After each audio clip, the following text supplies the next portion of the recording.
This is your AESH Logistics News Minute for Tuesday, March 16, 2020.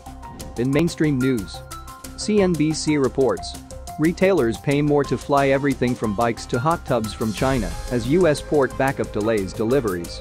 The combination of a record number of containers arriving at the Port of Los Angeles, the busiest container port in the Western Hemisphere due to its proximity to Asia, and COVID-19 is slowing down imports to the U.S. Around 800 of the International Longshore and Warehouse Union's 15,000 members have been out of work due to COVID. Wall Street Journal reports turbocharged economy leaves factories struggling to deliver goods that shoppers want. Sales at Honey Can Do International LLC are soaring as homebound Americans snap up the Chicago area company's clothes racks, shelves and other housewares. But the company's contract manufacturers in China and Southeast Asia are so busy that they are struggling to meet exceptionally high demand, said company founder and chief executive Steve Greenspan. SupplyChainDigital.com headline, Capgemini, consumer product and retail supply chains must adapt or risk failure. Supply chains in the consumer product and retail sector are heading for Copernican change, according to new research which discovered less than a third of organizations believe their supply chain is agile enough to remain competitive.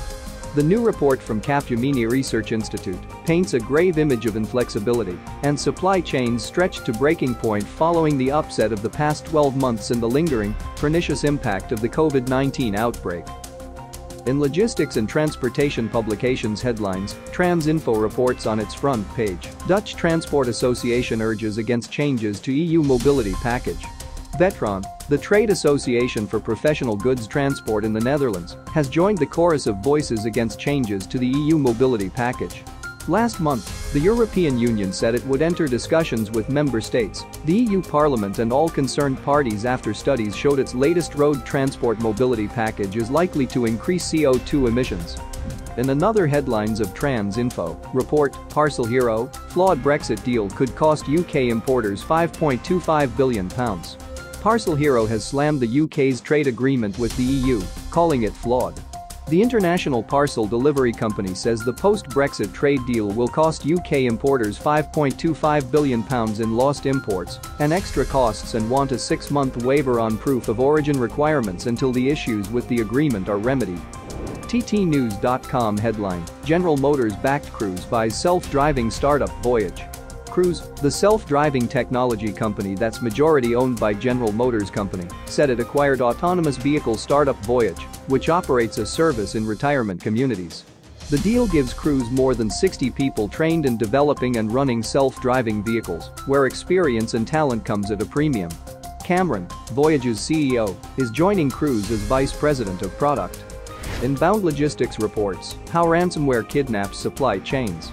Cybersecurity issues introduce a new threat to the supply chain by potentially taking a single supplier offline for days or even weeks, with massive implications for the overall customer experience.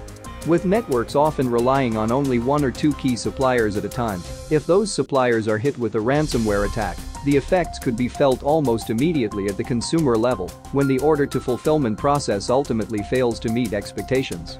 Logistics Manager headline, Meachers expands its services with the acquisition of AESH Haulage.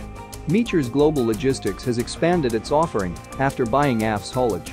The acquisition, which was finalized today, has expanded Meachers' business by opening new routes to market, such as palletways, and adding specialist vehicles, including high-ab and flatbeds, to its fleet. This has been your AESH Logistics News Minute for Tuesday, March 16, 2020. If you want more global logistics news and real-time alerts, hit the subscribe button now and follow us on social media.